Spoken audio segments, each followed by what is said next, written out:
Oh iya Pak. Iya pula. Apa cerita? Sehat kalian? Gula darah aman? Wasir? Panu-panu? Oh nggak ada lah ya. Mana ada lagi sekarang penyakit panu ya kan? Bersih-bersih orang kita nih. Wah, kalian semua 18 plus kan? Ya kan? Nggak ada lah yang di bawah 18 plus, nggak ada lah ya kan? Soalnya hari ini aku mau bahas hal yang berhubungan dengan 18 plus Wak. Ini Wak nih. Nih. Udah terbuka pula barangnya nih. Nih dia. Apa tuh? Coklat? Bukan karet Wak. Ini berhubungan dengan asap. Kita mau lah inilah ya kan, ada peringatan di barangnya, di peringatan kretek Wak. Kita bahas kretek sekarang. Inilah peninggalan asli budaya nasional, asli budaya Nusantara. Rokok kretek. Gas, masuk barang kapal.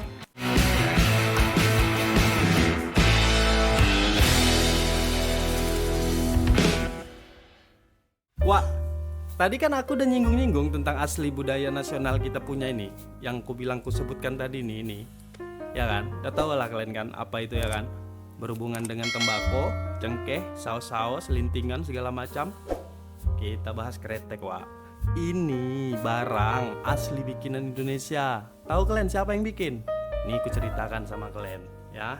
Jadi Wak, dulu tahun 1939 ya kan, ada orang tua kayak Wak itu tua. Enggak lah ya kan. Tua lagi. Senior. Namanya Haji Jamal. Kok senior?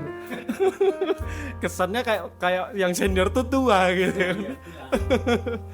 Ya Wak, namanya tuh Haji Jamhari Wak, Haji Jamhari. Dia udah berangkat haji, percaya aku.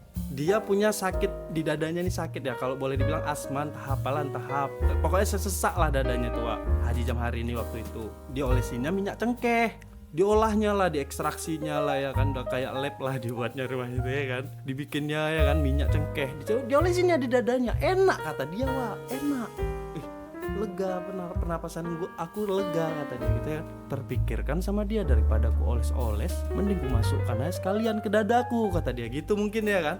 Akhirnya bereksperimen dia Wak, dirajangnya cengkeh tuh ya kan. Dia rokok Pak Haji nih. Waktu itu masih rokoknya belum ada kertas-kertas, masih rokok daun gitu, rokok apa namanya ya? Rokok klobot. Rokok klobot. Klobot tuh bukannya gini. Oh itu robot ya. Ya pula.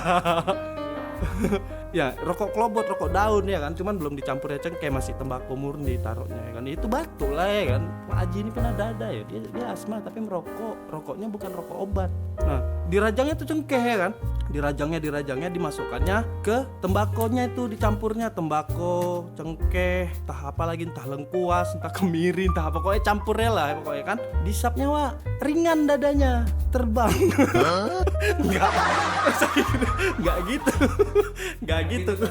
Nggak gitu konsep ringannya Wak. Maksudku pernapasannya ringan gitu ya kan. Nah akhirnya ngetren nih Pak Haji nggak gitu. Akhirnya ngetren nih rokoknya Pak Haji, rokok klobotnya Pak Haji bikinan dia tadi tuh, yang namanya tembakau yang dicampurnya si cengkeh tadi ya kan. Ngetren sekarang viral ya.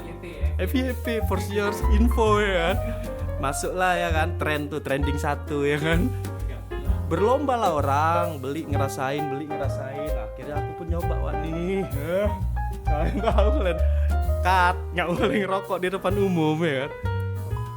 Akhirnya viral barang nih, dipesan sama orang-orang kan. Enak pula kata orang-orang. Ternyata banyak yang cocok lah.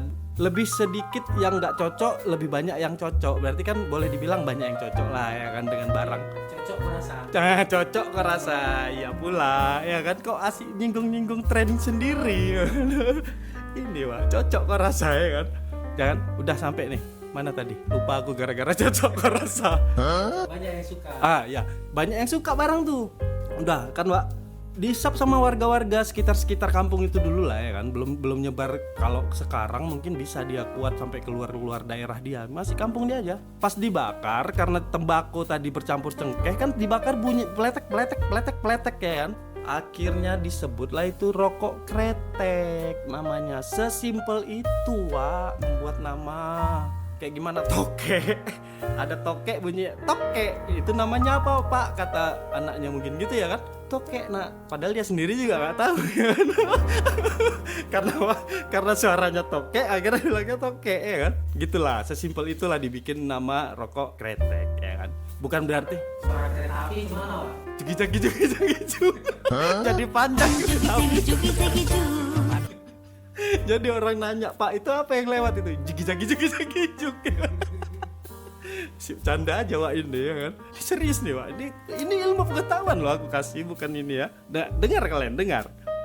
Sesimpel itu ya kan. Dia bikin nama sebuah produk, akhirnya dengar suara kretek, dibuatnya namanya kretek ya kan. Dan bukan berarti catatan ya, bukan berarti rokok itu dia yang nemuin, bukan. Rokok itu udah ada. Cuman jenis kreteknya yang dia temukan. Itu klaim versinya Pak Haji Jamhari ya.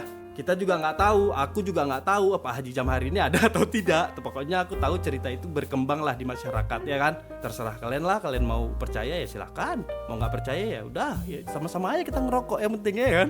Cocok rasa ya, cocok. Kalau rokok cocok aja udah. Apa yang nggak cocok sama rokok ya kan? Tambah lagi kopi, mana nggak ada masuk kopi kita. Belum masuk ya, besok harus ada. Wah, itu versi Pak Haji Jamhari ya. Itu versi pertama ya kan. Nah, berkembang kan cerita itu Pak Haji Jamhari kan tahun 1939 ya kan.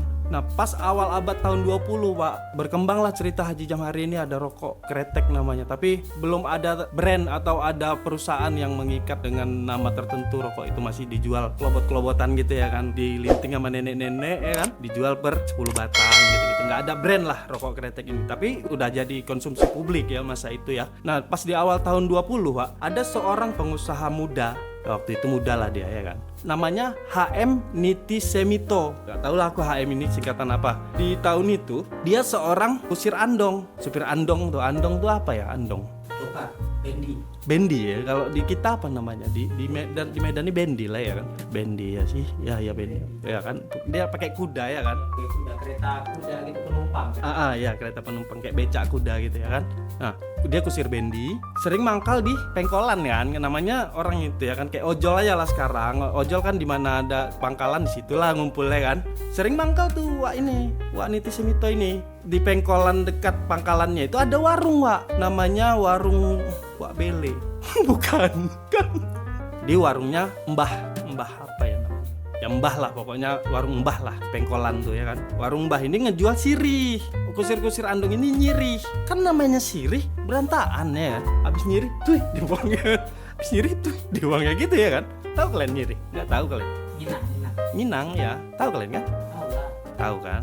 Jangan lupa itu budaya asli juga tuh nyirih itu ya kan. Yang sekarang hilang. Nyirih. Rata-rata supir andong ini di samping dia ngerokok nyirih juga. Terpikirkan sama Mbah yang punya warung ini nih. Ini kayak mana anak-anak ini bikin sampah aja nih kata Mbah itu ya kan. Duduk bikin sampah, jajan sedikit bikin sampah kata mungkin gitu ya kan, kesal deh kan.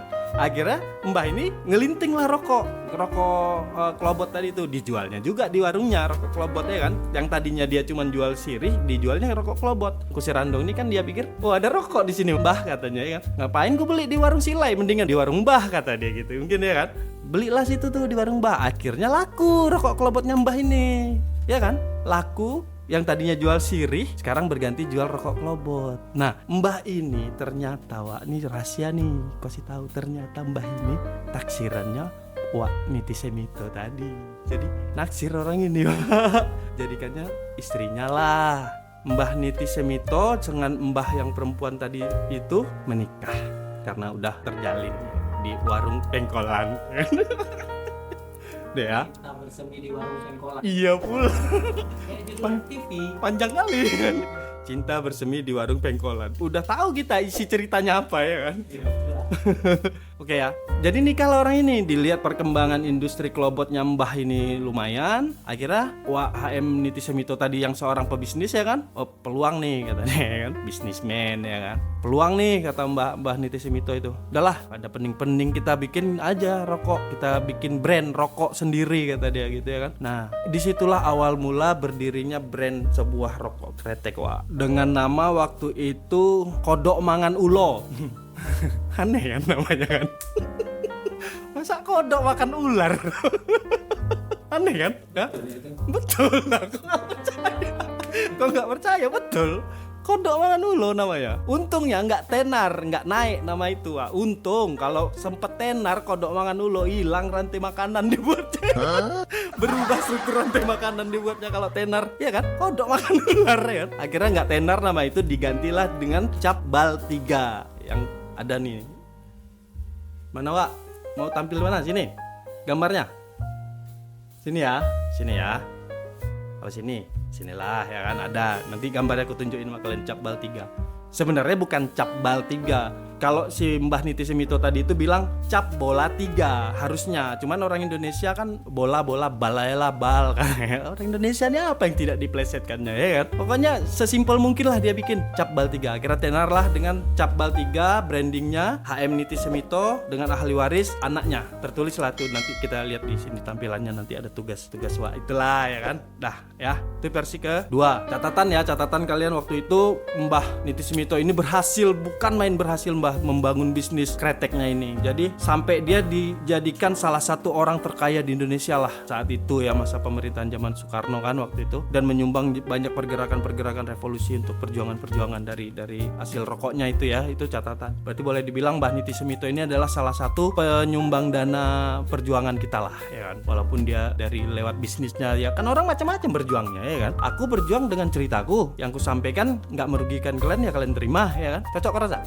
Udah lah ya. Itu yang kedua ya Pak, versi kedua ya kan. Nah ini ada versi ketiga juga nih Pak. Jauh sebelum Mbah Niti Semito ada, sebelum Mbah Haji Jamhari itu ada, ternyata rokok di Nusantara ini udah menjadi salah satu konsumsi para petinggi dari atas sampai bawah. Jadi konsumsi publik lah rokok ini sebenarnya zaman dulu ya kan. Menurut petualang dan misionaris Belanda namanya F. Valentin J. F. Valentin namanya.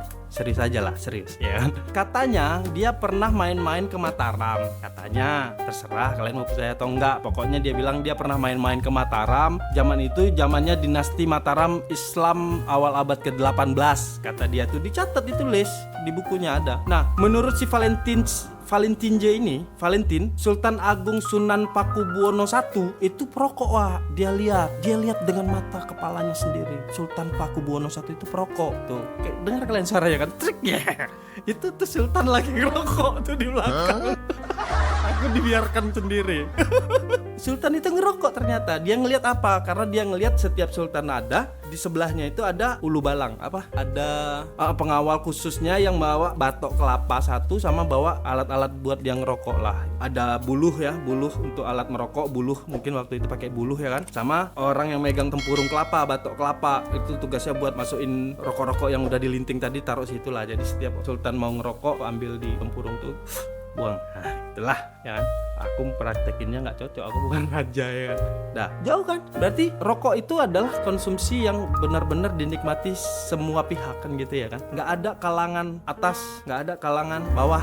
Semuanya merasakan nikmatnya rokok dan itu diakui. Buktinya Pakubuwono I merokok, itu Kusir Andong ngerokok. Ya kan semua pihak ya kan, cocok kan? Nah, ada juga yang diangkat di kisah Babat Tanah Jawi tentang Roro Mendut, Pak. Nah, kalau ini aku agak gimana ya? Di kisah itu ya, ini aku ceritakan dulu nih kisahnya ya kan. Jadi ceritanya Wak, di kisah Babat Tanah Jawi ini Roro Mendut digambarkan sebagai orang yang berparas cantik. Itu dia selir kerajaan Sultan Agung Mataram. Ada kejadian terjadi pemberontakan Wak di kerajaan Mataram. Roro Mendut ini dijadikan sebagai rampasan perang lah gitu ceritanya ya kan. Jadi Roro Mendut karena kerajaan dia kalah dengan kerajaan Mataram Wiraguna dijadikan tawanan perang, dirampas gitu. Di Roro Mendut ini kan dihadiahkan ke Tumenggung Wiraguna sebagai istrinya, mau diangkat selir lagi lah gitu. Tapi Roro Mendut itu menolak Wak, karena mungkin Wiraguna nggak ganteng katanya gitu, atau Wiraguna udah tua ya kan. Ini cerita ya, aku sampaikan dulu ke kalian. Nah jadi ditolak dengan Roro Mendut, diokekan dengan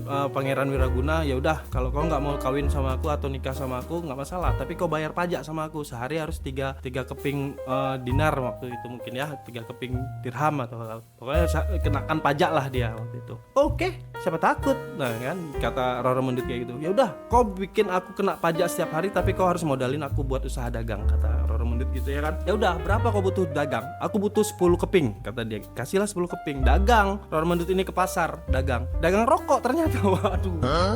Aku kok nyeritainnya nggak enak ya kan. Dagang rokok Wak.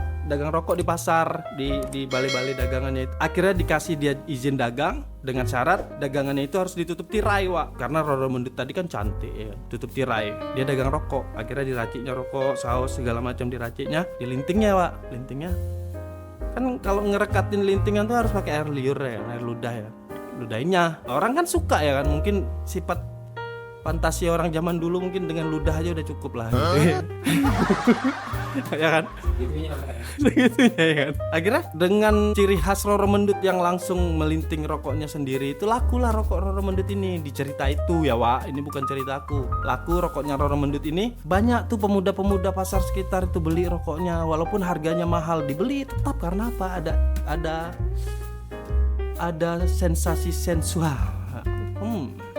Rokok. Ada sensasi sensual di belakang lintingan rokok Roro Mendut ini. Bahkan rokok bekas puntungan Roro Mendut itu aja bisa dijual dengan harga tinggi loh. Tuh bayangin ya. Kolektor item. Nggak nyampe 2 menit habis dia terbakar. Pokoknya itu harga tinggi lah, itu harga waktu rokok puntungan itu ya kan. Nah, laku kan dagangan Roro Mendut, akhirnya bayarlah pajak setiap hari, bayar pajak setiap hari. Ya, kayak gitulah cerita. Nanti panjang nih kalau kita ceritain Roro Mendut ini, panjang ini. Soalnya dia ada nanti ketemu dengan sosok wanita tampan yang nanti dia Wanita tampan. nanti dia soalnya panjang ini. Nanti dia akan ketemu dengan sosok pria tampan. Kok wanita tampan? Dengan sosok pria tampan yang nanti jatuh cinta segala macam lah, minum ngeracun lah, pokoknya panjang lah ini. Pokoknya aku bercerita tentang Roro Mendut ini, bercerita hanya di bagian rokoknya aja ya kan. Nah, kenapa aku bilang aku berat menceritakan ini, Wak? Roro itu kan adalah gelar bangsawan ya kan, gelar bangsawan yang disematkan untuk wanita yang istimewa gitu. Masa iya seorang Roro atau orang bangsawan atau orang-orang terpelajar mau menjadi objek di pasar dengan sensualitas dilihat banyak orang, lebih menolak lamaran satu orang pangeran atau satu orang wiraguna tadi yang dia memang orang kasta tinggi juga, kan nggak masuk akal. Kalau aku bilang ya cerita ini terlalu dikemas dengan unsur-unsur apa gitu ya. Pokoknya aku agak berat nih ceritain ini. Aku agak berat, Wak, ceritain masalah perempuan Indonesia karena terlalu banyak propaganda ya kan. Kesannya wanita Indonesia ini bagaimana. Padahal wanita Indonesia ini cukup bermartabat kalau menurutku ya kan. Ya karena aku juga merasakan aku punya ibu, aku punya adik, aku punya anak perempuan gitu ya. Malah parahnya lagi, Wak, sekarang makamnya Roro Mendut itu dijadikan tempat pemujaan, Wak. Maaf ya. Di makamnya itu orang memuja makamnya itu ada melakukan kegiatan intim, Wak. Itu kalian cari aja lah, ada itu. Segitunya. Jadi konsep sensualitas itu seolah-olah ke Roro Mendut gitu. Nah, itu yang aku berat. Sampai sekarang makamnya pun masih dibuat begitu gitu. Kan rusak ya. Pokoknya enggak lah ya. Nah, ini tadi kan ketiga ya, Wak ya. Ini sekarang aku bicara yang keempat. Nah, ini ada satu versi lagi yang aku rasa versi ini juga istimewa nih. Karena apa? Ada pergerakan sejarah di belakang versi yang aku ceritakan ke versi keempat ini. Versi keempat ini lahir dari cerita seorang diplomat keren asal Sumatera Barat yang bernama Haji Agus Salim, Wak. Jadi ceritanya, Wak, waktu itu Haji Agus Salim ini atau The Great Old Man, nama istilah kerennya ya, disebut Soekarno. Dia menghadiri konferensi meja bundar yang ditugaskan oleh Soekarno, Wak, di Den Haag waktu itu. Tahun 1946 ya. Tahun 1946 kan kalian tahu kan ada konferensi meja bundar kan. Nah, di situ dia menghadiri acara konferensi itu kan, petinggi-petinggi luar negeri yang datang kan banyak ya kan. Orang-orang hebat ya kan. Company lah ya. Company. Terus apa yang dilakukan Haji Agus Salim waktu itu, Wak? Haji Agus Salim ngerokok. Diambilnya rokok kretek ya. Contohkan sama kalian ya. Ambilnya. Bakarnya, Wak, di depan nih meja. Kebetulan mejaku bundar nih. Dibakarnya. Pap, ngerokok deh. Namanya rokok kretek zaman itu kan bau ya kan. Aromanya itu kan khas ya kan. Dibakarnya nggak menyengat kayak bau kretek ya, khas lah pokoknya. Tercium lah sama petinggi-petinggi yang lain. Ditegur Haji Agus Salim ini sama orang-orang sekitar situ atau petugas-petugas panitia pelaksana itu ya kan. IO-nya ya kan, sama orang yang pakai ini ya kan, pakai lanyard ada itu kan. Tegur, Pak Haji tahu ini ruangan apa, kata orang itu ya kan. Ini ruangan terhormat, Pak Haji, janganlah ngerokok di sini, kata wak-wak Belanda atau wak-wak Inggris itu ya kan. Ini pertemuan terhormat ini, kata dia. Terus kata Agus Salim nyeletuk, apa yang Tuan maksud dengan terhormat, kata Agus Salim kayak gitu ya kan. Dibilang lagi sama Belanda tuh, ya ini pertemuan yang sangat penting katanya. Ini dihadiri sama petinggi-petinggi penting di ruangan meja bundar kita ini, kata orang company panitia tadi ya kan. Pak Haji itu nyeletuk, kau tahu nih, dari setiap lintingan rokok ini ada tembakau dari Delhi, kata dia. Ada cengkeh dari Maluku, ada lada dari Lampung. Tahu kau? Dan semua komoditas ini yang membuat kalian datang ke negeri aku. Tahu kau? Tahu aja Agus Salim dia sama dia ya kan. Segitu kuatnya dia, padahal orangnya kurus ya kan, berani kali, salut aku. Mungkin kalau aku ditegur, "Oh iya bang, ya bang ya. Maaf ya bang." Matikan. Aja Agus Salim mana peduli dia. Tahu kau? Siap salah kalau awak kan. Ya, matikan langsung ya. Kalau dia enggak tahu kau. Nih, dari setiap lintingnya ini ada tembakau dari Delhi, ada lada dari Lampung, ada cengkeh dari Maluku. Itu yang membuat kalian datang jauh-jauh dari sini ke negeri aku. Itu yang membuat kalian. Ingat kalian? Tanya gitu. Terdiam lah ya. Ya, akhirnya terdiam dia, Wak. Nah, makin terpojok dia ya kan. Iya, biar gimana pun tetap ini ruangan terhormat, kata Wak Belanda tuh. Nggak boleh ngerokok di sini, kata Wak Belanda tuh ya. Apa kata Haji Agus Salim waktu itu, dibalasnya lagi ya kan? Namanya Haji Agus Salim, mana bisa dia terpojok ya. Apa dibilang Wak Haji Agus Salim itu? Iya, kami memang bukan orang terhormat dan pandai membuat tempat-tempat terhormat kayak kalian. Tapi kami tahu caranya beramah tamah. Jadi cepat kalian tanda tangani ini biar orang gak terhormat seperti saya cepat pulang ke negeri saya. Itu yang dia bilang. Gregetan aku. Mana Wak Belanda sih nih, Wak Belanda? Ya kayak gitu dibilang Haji Agus Salim, Wak. Di pertemuan konferensi meja bundar, pertemuan internasional kala itu, pertemuan internasional dia berani buat orang lain, company itu, tekuk lutut. Aku taruh lah dulu rokok nih, kan gak enak kalian lihat aku ngerokok. Karena aku gak diplomasi ngerokoknya, aku buat seneng-seneng aja ya. Kalau Pak Haji Agus Salim ngerokok buat diplomasi, Wak. Bukan orang terhormat juga. Dan bukan orang terhormat juga aku ya kan. Ya, kayak gitu Pak Haji Agus Salim. Nah, pernah juga waktu itu Haji Agus Salim disuruh menghadiri pertemuan pelantikan Ratu Elizabeth sama Raja Philips ya di tahun 1950 ya, Raja Philips ya waktu itu ya, di istana Buckingham ya kan. Haji Agus Salim udah ngeliat nih Raja Philips keluar tuh dari ruangannya, keluar dia ngeliat petinggi-petinggi yang lainnya orang-orang bule ya, di luar dari petinggi yang dari Indonesia atau dari negara lain itu orang-orang bule. Haji Agus Salim itu tahu kalau Raja Philips ini udah bingung dia gimana nih cara mau, namanya Raja Philips masih muda ya kan, masih grogi ya kan. Jadi terlalu dekat ke petinggi-petinggi Eropa. Jadi kayak terkungkung nih Raja Philips, nggak tahu gimana caranya keluari dirinya ke tempat yang lain. Sementara di sana ada petinggi dari Arab, ada petinggi dari mana-mana gitu ya. Tapi Pangeran Philips ini hanya bermain di petinggi-petinggi Eropa tadi. Haji Agus Salim tahu itu, tahu persis masalah itu. Akhirnya Haji Agus Salim dia mendekatkan diri. Datang dia ke Pangeran Philips ya, bakarnya rokok. Ya gaya dia lah, ya kan. Bakarnya rokok. Stek nyengat lagi nih. Pokoknya gaya dia kayak gitulah. Beraroma lagi kan. Ditanya nih sama Pangeran Philips tadi tuh, apa yang Tuan bakar itu? Katanya gitu kan. Apa yang Tuan hisap itu kan? Inilah yang membuat bangsa Tuan datang jauh-jauh dari negeri ini ke negeri saya. Karena ini katanya gitu. Akhirnya cairkan suasana, baru Pangeran Philips tadi beranjaklah ke tamu-tamu undangan lain yang di luar dari orang-orang Eropa itu. Gitu dia mencairkan suasana Kak. Karena dia tahu itu Pangeran Philips sudah terkungkung dengan lingkaran-lingkaran Eropa tadi ya kan. Kayak untuk kisah diplomasinya Haji Agus Salim dengan kreteknya yang luar biasa ya kan. Berarti biar gimana pun ada peran kretek di sini di luar dari peran istimewanya Haji Agus Salim. Kalau nggak ada senjata kretek mungkin Haji Agus Salim itu nggak tahu gimana caranya berdiplomasi. Nggak juga ya. Mungkin saat itu kalau nggak ada kretek, kalau waktu itu cuman ada HP. Iya, coba lah ya kita bayangin ke situ ya kan. Kalau waktu itu bukan ada kretek, waktu itu hanya ada HP. Mungkin Haji Agus Salim main HP kan, akhirnya nggak mau tahu juga main yang lain ya kan, kayak gimana anak sekarang ya kan. Tapi karena ada kretek itulah diplomasi yang dia bangun, kan luar biasa ya. Berarti ada peran kretek lah di balik kemerdekaan kita. Kok ke situ poinnya? Nggak ada ya. Pokoknya kretek ini adalah pembawa aroma khusus dalam nuansa nasional Indonesia atau Nusantara tadi ya kan Wak ya. Cocok kok rasa ya, cocok ya. Oke lah Wak ya. Tadi udah sedikit lah cerita yang kurangkum tadi buat keren masalah rokok kretek tadi ya kan. Serah kalian mau ambil yang mana ya kan. Kebetulan aku juga mau pergi nih. Mau kemana Wak? Kondangan. Oh iya Wak.